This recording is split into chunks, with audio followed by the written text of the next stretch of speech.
Merci. Monsieur Michon, au nom du groupe socialiste. Merci, Monsieur le Président.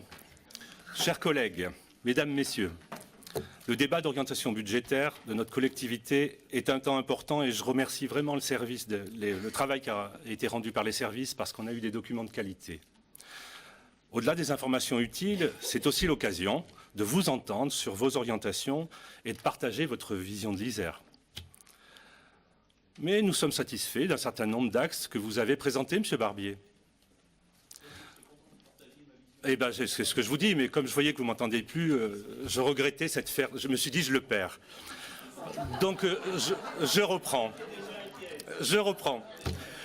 Si nous sommes satisfaits d'un certain nombre d'axes de vos politiques, autour du THD, autour de l'économie, autour du tourisme, et je pense en particulier à la réorientation du plan de relance vers la rénovation de nos établissements pour personnes âgées, qui s'inscrit à la fois dans l'intérêt général et le socle de nos compétences départementales.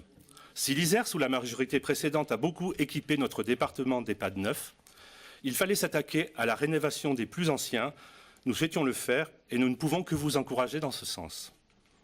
Vous savez, c'est une citation qui n'est pas de moi, mais le degré de civilisation d'une société se mesure, dit-on, à la façon dont elle traite ses membres les plus vulnérables. Nous croyons cela profondément. Mais par contre, là, nous avons un désaccord, Monsieur Barbier. Si nous soutenons vos actions en faveur de nos concitoyens les plus âgés, nous ne pouvons accepter votre vision des allocataires du RSA.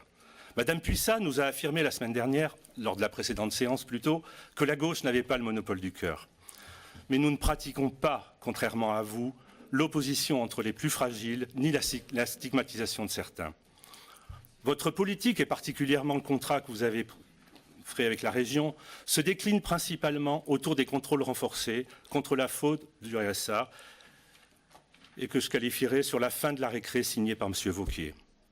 Comment peut-on accompagner un public alors qu'on le méprise autant? Comment parler ainsi d'individus qui vivent avec 500 €, même pas le prix de la Porsche Cayenne dont on parlait la semaine dernière, le prix d'un pneu? Sur la réalité de cet objectif, nous sommes loin. 200 bénéficiaires alors que l'Isère compte 24 000 allocataires et nous regrettons que la région ait refusé le plan de... Monsieur Barbier. Ah ben oui, mais si vous ne me regardez plus, je me dis, il n'entend pas et c'est dommage. Et nous regrettons que la région ait refusé le plan de formation proposé par l'État qui nous aurait permis d'accompagner beaucoup, mais beaucoup plus d'allocataires sur un mode partagé. J'aurais préféré que M. Wauquiez signe la fin de la misère plutôt que la fin de la récré. Vous laissez ainsi à penser que les bénéficiaires sont au mieux des fainéants qui ne trouvent pas d'emploi, au pire des fraudeurs ou des tricheurs. Bien sûr que cela concerne certains d'entre eux.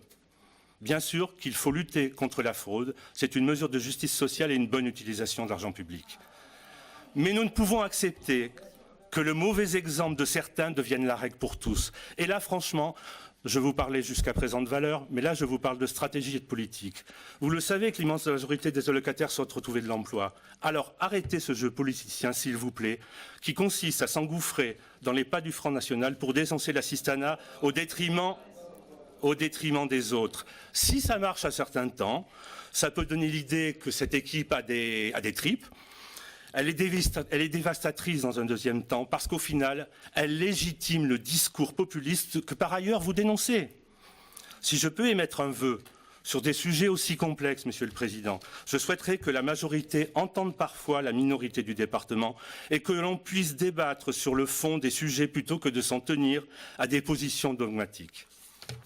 Nous pensons que la France est belle quand elle a su, à un moment de son histoire, mettre en place des mécanismes de solidarité afin que tous ceux qui trébuchent puissent se relever.